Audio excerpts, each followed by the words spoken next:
presented by Mathli Express Music. बरदास करूयो बरदास करूयो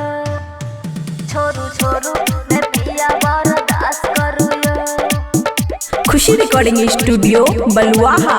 नए करू तका तकी हमर धर कइए छाती सुनु धर कइए छाती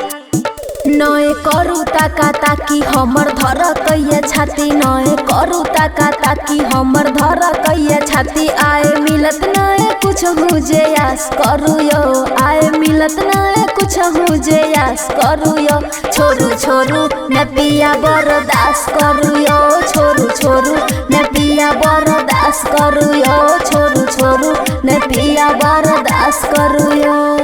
डीजे गुड मधुबनी डीजे छोरू छोरू मैं पिया बरदास करूयो बरदास करूयो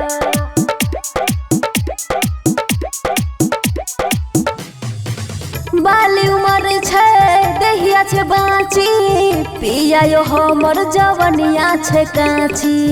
पिया यो हमर जवनिया छे काची बाली उमर छे देहिया छे बाची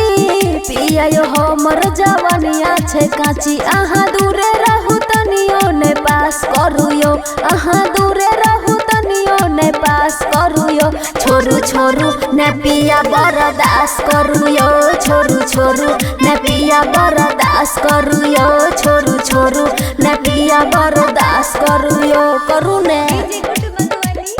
डीजे गुड मधुबनी छोरू छोरू मैं पिया बरदास करूयो बरदास करूयो खुशी रिकॉर्डिंग स्टूडियो बलुआहा। सूत छी संगे यहाँ बुझ छी चालियो छुएल पिया हमरा छियै बेहालियो सुनु छियै बेहालियो सूत छी संगे यहाँ बुझ छी चालियो